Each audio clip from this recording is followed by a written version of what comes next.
नमस्कार, मैं हूं शुभांगी मल्होत्रा। स्वागत है आपका लोकल 7 न्यूज में। चलिए आइए रुक करते हैं आज की मुख्य खबरों की ओर। हिमाचल प्रदेश में पंचायती चुनावों में देरी को लेकर विवाद बढ़ गया है। केलांग में वरिष्ठ नेता रवि ठाकुर ने सरकार पर निशाना साधते हुए कहा कि कार्यालय खत्म होने के बावजूद अब तक रोस्टर जारी नहीं किया गया।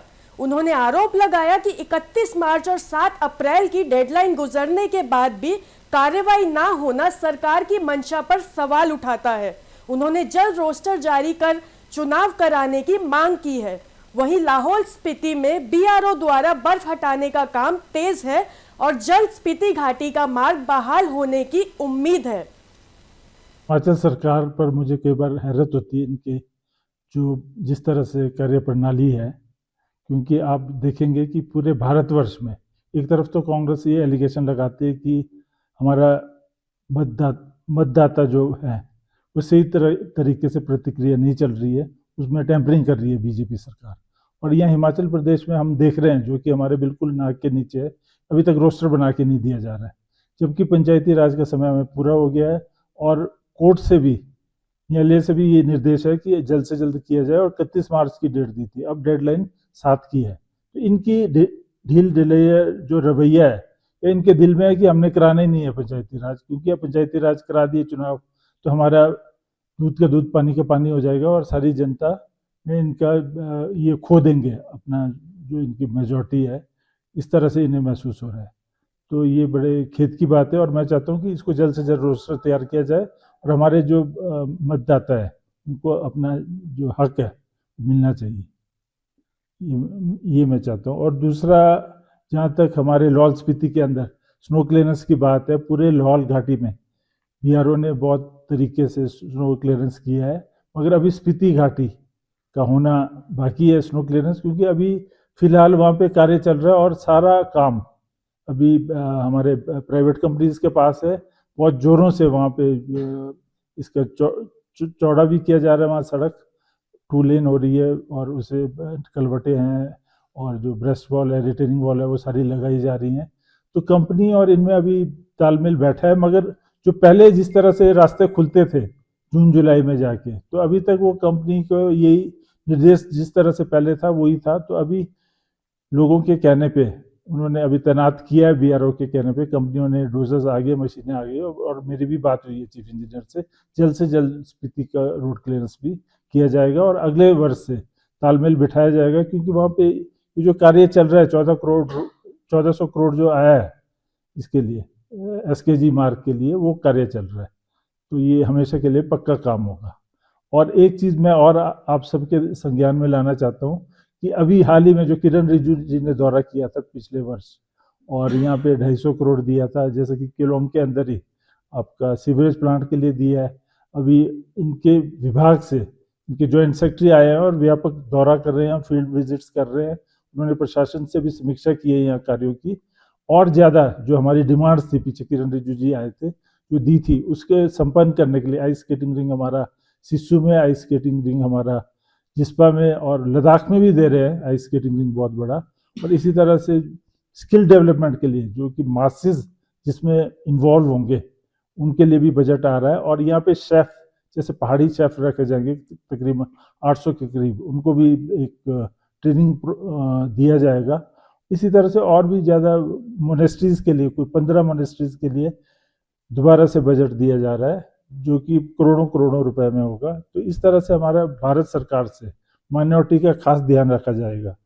और इसमें एक हमारे गेमूर में बिहार बन रहा है और उसका जो अप्रोच रोड भी बनाया जाएगा, तो उसे भी हम इसमें डाल रहे हैं। आज ही व्यापक उनसे बात हुई, मीटिंग हुई राम सिंह जी जो जॉइंट सेक्रेटरी है उनसे, तो उन्होंने कहा कि ये सारे आप अपलोड कीजिए और हम इसे ऊपर किरण रिजिजू जी के मंत्रालय के माध्यम से कराएंगे। तो इसमें एक और अहम बात हुई है कि जो हमारा जैसे नॉर्थ ईस्ट में बीडीपी फंड आता है माइनॉरिटीज़ के लिए, माइनॉरिटीज़ के लिए उनके डेवलपमेंट के लिए, उसमें हम चाहेंगे कि लद्दाख और लाहौल स्पीति को भी इंक्लूड किया जाए, जिसमें कि व्यापक फंड्स आएगा और यहाँ पे कोई कमी नहीं रहेगी। हमारा इलाका इतना लंबा चौड़ा बड़ा है कि फंड्स जो भी आता है बजट वो कहीं एक कोने में ही ख़त्म हो जाते हैं, क्योंकि ट्रांसमिशन लाइन भी लंबी खींचनी पड़ती है यहाँ पे, उसी तरह से ऑप्टिकल फाइबर भी लंबा देना पड़ता है। दूर दराज क्षेत्र में जो हमारे दूर दूर ये वेटनरी है या हॉस्पिटल है, स्कूल्स है या पीएचसीज है, सीएचसीज है, और भी जो आयाम देने पड़ते हैं जैसे डिपो वगैरह, उनके लिए सड़कें बननी है दूर दराज, और बारम्बार वहाँ दूर पहुँचाना पड़ता है सामान। तो इसके लिए हम चाहते हैं कि ये बीडीपी जो हमारे स्कीम आई है नई केंद्र सरकार की, जैसे नॉर्थ ईस्ट के लिए आई है 8 सिस्टर्स के लिए, उसी तरह से लद्दाख और लाहौल स्पीति भी इंक्लूड होगा, तो यहाँ पे व्यापक विकास भी होगा और लोगों के लिए बहुत ज़्यादा सुविधा होगी। धन्यवाद। भारत सरकार से कोई कमी नहीं है, मगर जैसा आप 320 करोड़ की बात कर रहे हैं, उसमें 20 करोड़ जो रिलीज हुआ है, इससे डेवलपमेंट होना है, पर यहाँ पे कार्य प्रणाली सही नहीं है। प्रशासन को जो ऊपर से हिदायत आते हैं उन्हें तो वही करना पड़ता है। जैसे अभी 68 करोड़ रुपए जो पीछे आया था सीएजी की रिपोर्ट। कुरुक्षेत्र के पिहोवा से बड़ी खबर सामने आई है, जहां सफाई व्यवस्था में लापरवाही उजागर हुई है। नगर पालिका के सचिव अशोक कुमार ने शहर का निरीक्षण किया, जिसमें 29 में से सिर्फ 23 सफाई कर्मचारी ही मौके पर मौजूद मिले, जबकि रजिस्टर में सभी की हाजिरी दर्ज थी। इस गड़बड़ी पर सख्त रुख अपनाते हुए सचिव ने संबंधित एजेंसी को कारण बताओ नोटिस जारी किया है। साथ ही चेतावनी दी है कि अगर 3 दिन के भीतर जवाब नहीं मिला तो टेंडर रद्द करने की सिफारिश सरकार को भेजी जाएगी। सफाई व्यवस्था को लेकर प्रशासन अब पूरी तरह सख्त नजर आ रहा है।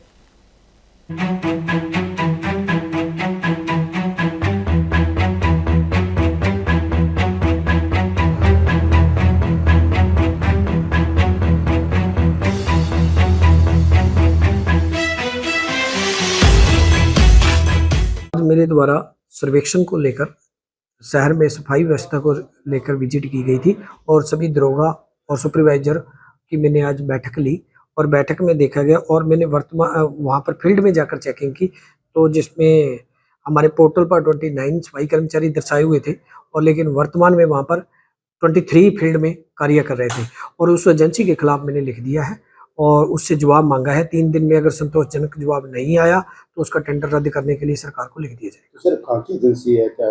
ये दी राहुल कोऑपरेटिव सोसाइटी कुरुक्षेत्र की एजेंसी है और उसके खिलाफ मैंने लिख दिया है। जिस तरह लगातार सफाई को लेकर शिकायतें मिलती रहती है तो नहीं, मेरी प्राथमिकता है सफाई। अगर कोई भी मेरे पास शिकायत आती है तो विदिन 2 हर्स या 3 हर्स 3 घंटे के अंदर अंदर सफाई का निर्धारण किया जाता है। शिमला से बड़ी राजनीतिक खबर सामने आ रही है। भाजपा विधायक रणधीर शर्मा ने कांग्रेस सरकार पर भ्रष्ट अधिकारियों को संरक्षण देने का गंभीर आरोप लगाया है। प्रेस कॉन्फ्रेंस में उन्होंने कहा कि यह मुद्दा विधानसभा में भी उठाया गया, लेकिन सरकार की ओर से कोई जवाब नहीं मिला। उन्होंने संजय गुप्ता द्वारा विधानसभा परिसर में 3 मुख्य सचिवों के नाम लेने को अभूतपूर्व बताते हुए कहा कि इससे जनता में भ्रम की स्थिति पैदा हुई है। रणधीर शर्मा ने ऐलान किया कि भाजपा इस मुद्दे को लेकर 8 से 11 अप्रैल तक धरना प्रदर्शन करेगी। अब देखना होगा कि इन आरोपों पर सरकार की क्या प्रतिक्रिया है। टैक्स पर पुनर्विचार करो, जो चला है उसको चलने दो, उल्टा उसमें सुधार करो। कई जगह एनएचएआई का टोल टैक्स बैरियर लगा है और 1 किलोमीटर के दायरे में ही एंटी टैक्स बैरियर लगा। पैसे के साथ साथ बार बार रुकना पड़ता है, इरिटेशन होती है। उनका गैप बढ़ा दो या इकट्ठा कर दो, परंतु ऐसा कुछ करने की बजाय उसमें बढ़ोतरी करना यह दुखदाई है, जनविरोधी निर्णय है, जिसके खिलाफ भारतीय जनता पार्टी आने वाले समय में आंदोलन करेगी। आने वाले समय में धरने प्रदर्शन आयोजित करके इस सरकार को जनता के बीच बेनकाब करेगी। यही नहीं, मेरा ये भी आरोप इस सरकार पर है कि ये सरकार लोकतंत्र में विश्वास नहीं रखती, तानाशाही पूर्ण निर्णय लेती है। पंचायतों के चुनाव सुप्रीम कोर्ट के निर्णय के अनुसार 31 मई से पहले होने और उसके अनुसार 31 मार्च को रिजर्वेशन रोस्टर जारी होना था। उसके लिए संविधान के अंदर और पंचायती राज एक्ट के अंदर प्रावधान है। उन प्रावधानों के अंतर्गत प्रशासनिक अधिकारियों ने उस रोस्टर को फाइनल करना था। एक निर्णय इन्होंने पहले ले लिया कि जो पंचायतें, जो संस्थान 2 बार रिजर्व हैं, वो अब रिजर्व ही नहीं होंगे, ओपन हो जाएंगे। हमने विरोध नहीं किया, परंतु 31 मार्च की शाम को 30 मार्च की डेट में एक अधिसूचना जारी करके जिस तरह से इस सरकार ने डिप्टी कमिश्नर्स को, जिला उपायुक्तों को रिजर्वेशन रोस्टर में 5% परिवर्तन करने की पावर दे दी, ये सरासर अलोकतांत्रिक निर्णय है, तानाशाहीपूर्ण निर्णय है। ये निर्णय संविधान की धारा 243D के खिलाफ है, जिसके अंतर्गत रिजर्वेशन और रोस्टर की व्याख्या की गई है, उसको बदलने की पावर किसी को नहीं दी गई है। ये नोटिफिकेशन पंचायती राज एक्ट 1994 की आर्टिकल 183 और आर्टिकल 186 का भी उल्लंघन है। इनके अनुसार अगर रूल्स में भी आपने बदलाव करना है तो एक तो आपको प्रीवियस नोटिफिकेशन करके जनता से ऑब्जेक्शन मांगने पड़ेंगे, दूसरा इसके लिए चुनाव आयोग को विश्वास में लेना पड़ेगा। ये आर्टिकल 183 और आर्टिकल 186 के अंदर प्रावधान है। ऐसा ना करके इस सरकार ने पंचायती राज एक्ट के रूल 183 और 86 का भी जो है उल्लंघन किया है, उसकी भी अवहेलना की। इस तरह से भारतीय जनता पार्टी का आरोप है कि ये सरकार अपनी संभावित हार को देखकर, क्योंकि 3 साल इस सरकार ने जनहित में कुछ किया नहीं, ना विकास किया, ना जनहित की योजनाएं बनाई, उल्टा विकास कार्य रोक के जनहित योजनाएं बंद की। जनता को फेस करने की स्थिति में सरकार के लोग नहीं हैं। इसलिए या तो अपनी मन के अनुसार संस्थान रिजर्व हो जाए, रिजर्वेशन अपने मन के अनुसार हो जाए, क्योंकि ये 5% बदलाव नहीं होगा। अगर 25 पंचायतों में से एक पंचायत को भी छेड़ते हैं तो 25 की 25 ही प्रभावित होंगी। पूरे का पूरा रिजर्वेशन रोस्टर ही चेंज हो जाएगा। इसलिए एक पंचायती राज चुनाव में धांधली करने के लिए नोटिफिकेशन। दूसरा कारण ये हो सकता है, उनको भी पता है कि ये संविधान का उल्लंघन है, पंचायती राज एक्ट की अवहेलना है, इसलिए शायद सरकार भी चाहती है कोई कोर्ट जाए और ये पंचायती राज चुनाव ही टल जाए। इसलिए इस तरह के जो निर्णय सरकार ले रही है उसकी भी भारतीय जनता पार्टी कड़ी निंदा करती है। अब वक्त हो चला है एक छोटे से ब्रेक का। बने रहिए लोकल 7 न्यूज पर। ये कहानी शुरू हुई थी एक सपने के साथ, भारत में एक ऐसी ट्रैवल कंपनी बनाना जो सफलता की मिसाल बने।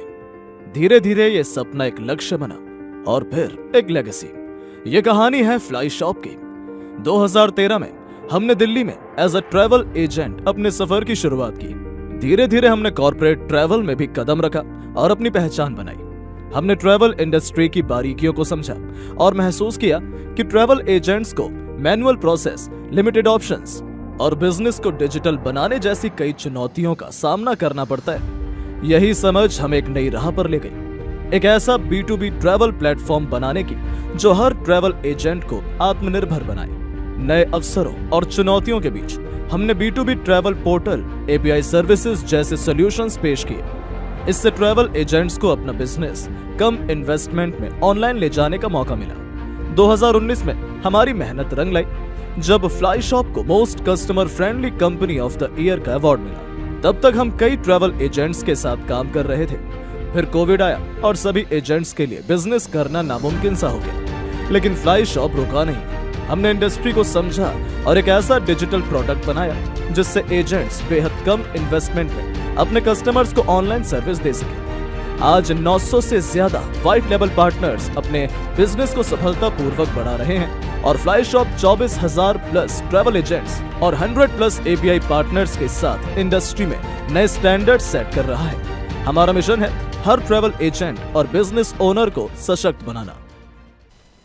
एक बार फिर से स्वागत है आपका लोकल 7 न्यूज़ में। आइए रुक करते हैं आगे की कुछ खबरों की ओर। कुरुक्षेत्र के पिहोवा से दर्दनाक सड़क हादसे की खबर सामने आई है।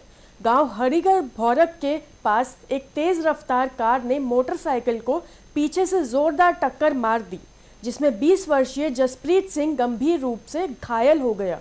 हादसे में कार चालक को भी चोटें आई हैं और दोनों को अस्पताल में भर्ती कराया गया है।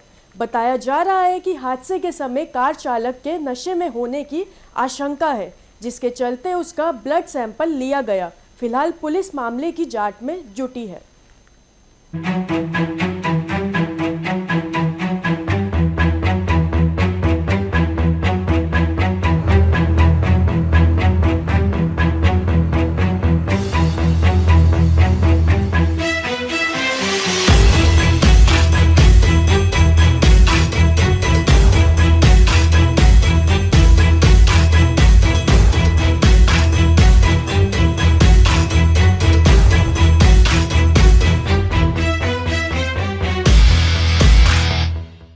जी सर, क्या मामला है सर, ये जो एक्सीडेंट हुआ है?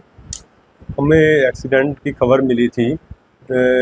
किसी लड़के ने पीछे से टक्कर मारी है। एक्सीडेंट हुआ लड़के का जो बाइक पे था, और लड़के को कुरुक्षेत्र रेफर कर दिया गया है, और जिसने टक्कर मारी है उसको भी चोटें आई है और उसको भी कुरुक्षेत्र रेफर किया है।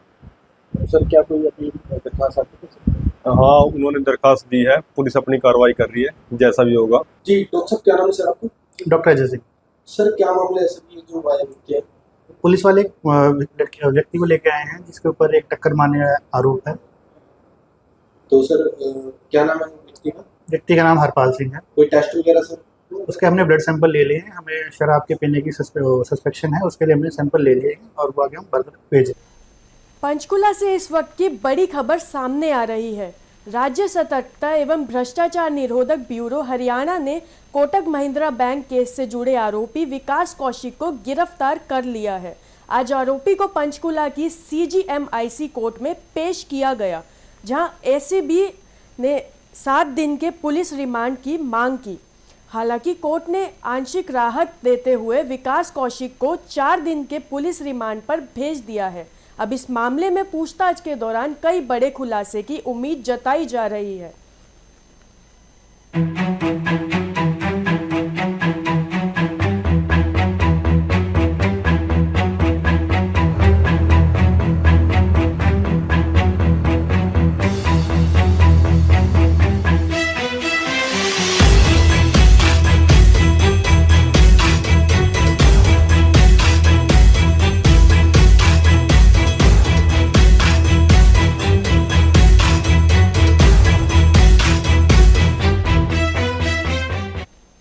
मिलते हैं एक छोटे से ब्रेक के बाद। बने रहिए लोकल 7 न्यूज़ के साथ।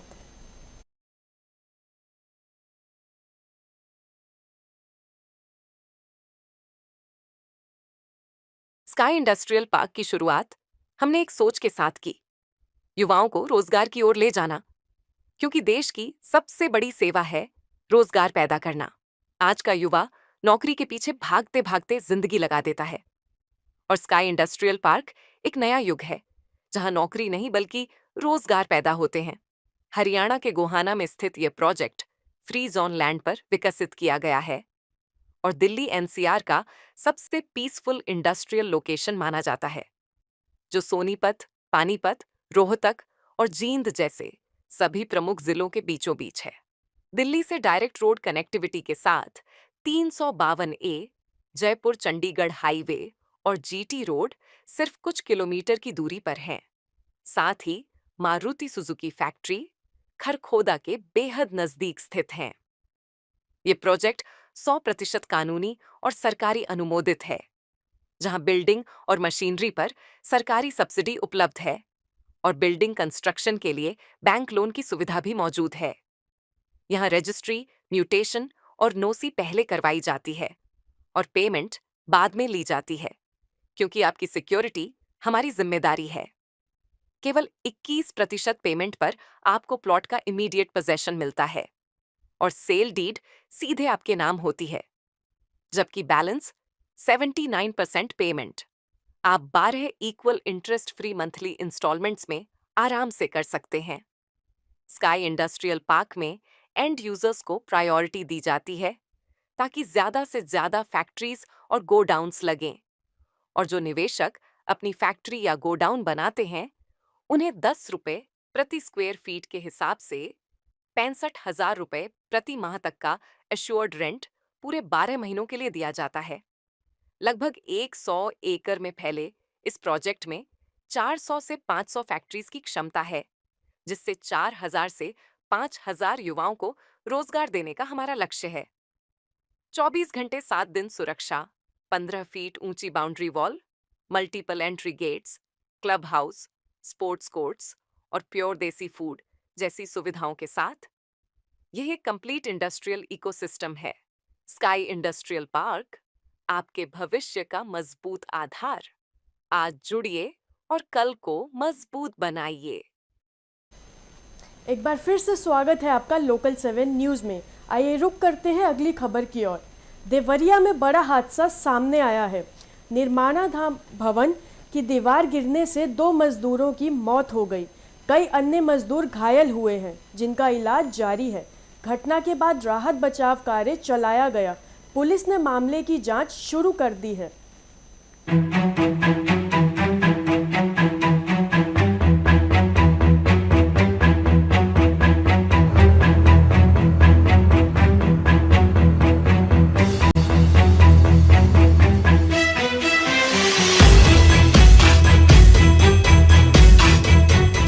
यहाँ पर मजदूर काम कर रहे थे, अचानक से दीवार गिरा है और उसी दीवार में 2 मजदूर की अचानक मृत्यु हो गई है और 2 का एकदम गंभीर रूप से घायल है। अच्छा, और यहाँ पे जैसे चल रहा था, कितने दिनों से ये काम चल रहा था? ये लमसम 10 दिन के अंदर ये काम चल रहा है। हाँ। और मैं जो ये कॉन्ट्रैक्टर जो है, मैं उनसे यही अपील करूँगा कि एक मजदूर परिवार का एक आशा रहता है कि वो जाएंगे 500 रुपया कमाएंगे तो उनका परिवार चलेगा।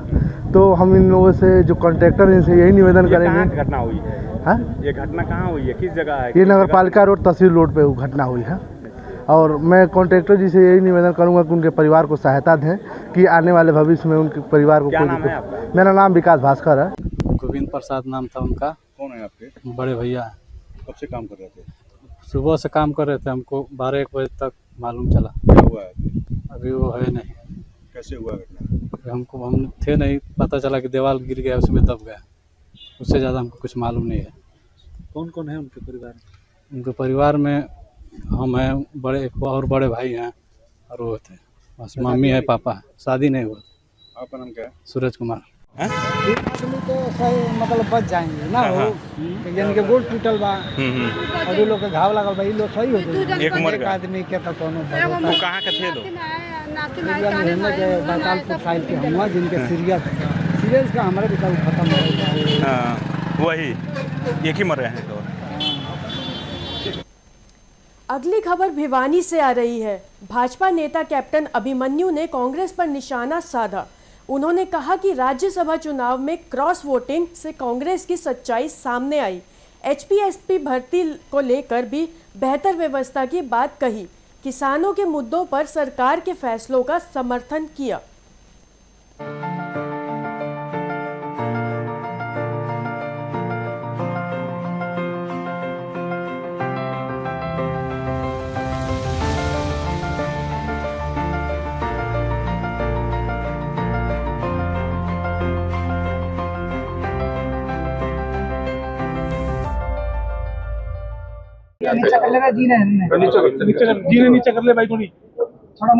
चौधरी जंगवीर सिंह जी, पूर्व सांसद और पूरे हरियाणा प्रदेश के उन चुनिंदा नेताओं के अंदर उनकी गिनती होती थी। ये जो राजनीतिक व्यक्ति कम थे और सामाजिक व्यक्ति ज़्यादा था। उनका जीवन एक बहुत आदर्श जीवन रहा। समाज के साथ सरोकार उनके निरंतर बने रहे। बहुत यशस्वी जीवन रहा। बहुत अच्छा स्वभाव, बहुत अच्छा व्यवहार, बड़े मिलनसार व्यक्तित्व चौधरी जंगबीर सिंह जी का रहा।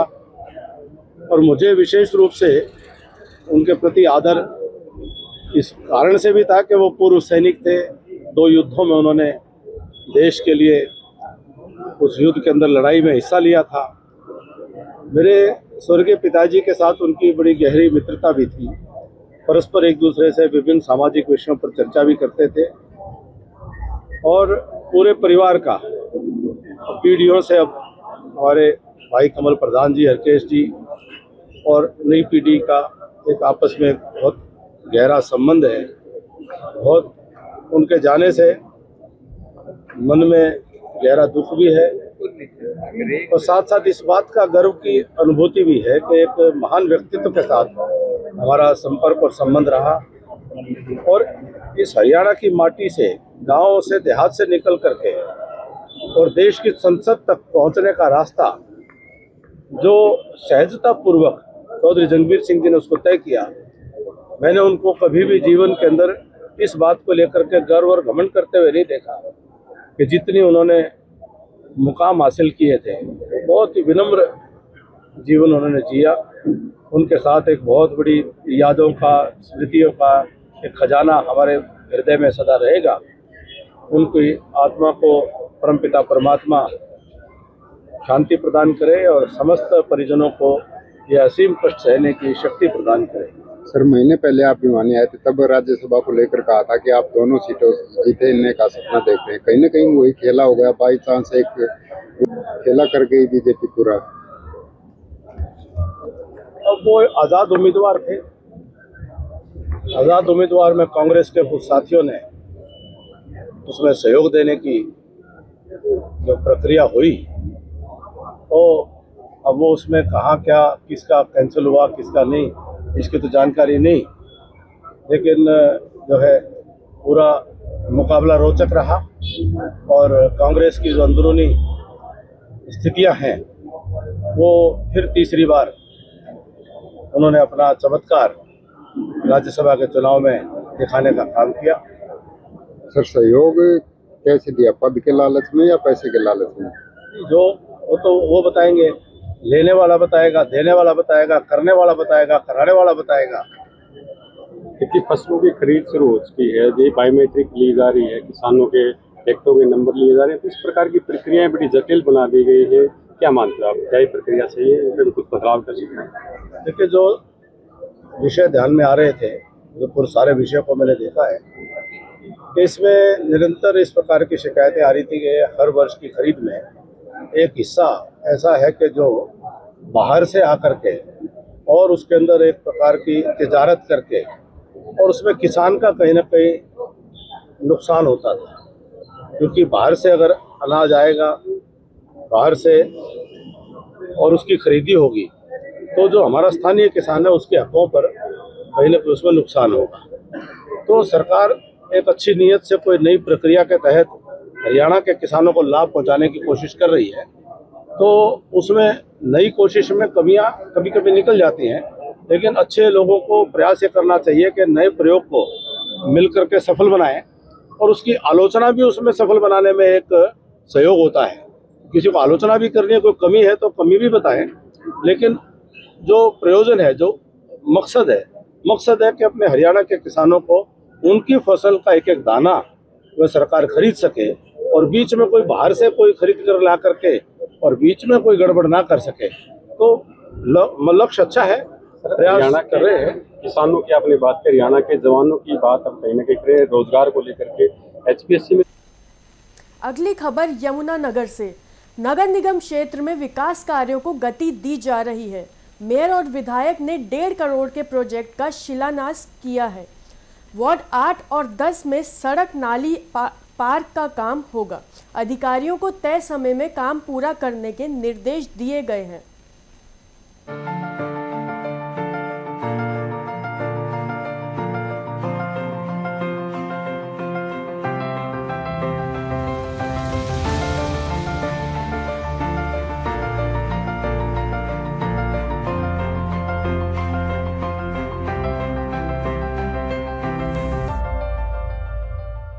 विकास कार्य कर रहे हैं एमएलए साहब, क्या क्या विकास कार्य किए, कितने वैल्यू में? हम 1.5 करोड़ से ऊपर के आज हमने विकास कार्यक्रमों की शिलान्यास किया है, जिसके अंदर पार्कों का सौंदर्यीकरण भी है, सड़कों का निर्माण है, उसके साइड में टाइल लगाने का कार्य है, या नाले के निर्माण के साइडों में दोनों स्ट्रॉम वाटर के लिए कार्य हमने शुरुआत की है।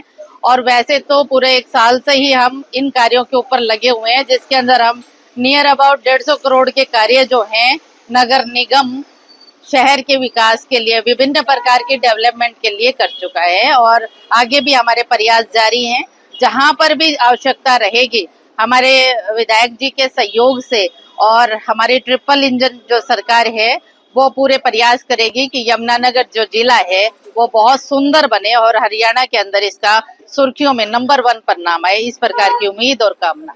ऐसा है कि आज सुबह वार्ड नंबर 8 में 2 कार्यों का उद्घाटन किया है, जिस पर लगभग 1 करोड़ रुपए की राशि खर्च आई, और इस वार्ड में भी 2 कामों का हमने आज शिलान्यास किया है। मेयर महोदया, पार्षद महोदया यहाँ उपस्थित रही, और नाले बनेंगे। जो पानी की समस्या बरसात के मौसम में या वैसे कभी भी सड़क पर रहती है, उससे हमेशा के लिए छुटकारा मिलेगा। और जो नाला बनने के बाद पानी जब सड़क पे नहीं आएगा तो सड़क की आयु बढ़ जाएगी और सड़क लंबे समय तक समाज का प्रत्येक व्यक्ति उसका उपयोग कर सकेगा। और इसी प्रकार गांधी मार्केट के आसपास टाइल लगाने का काम है, उसका भी हमने शिलान्यास किया है।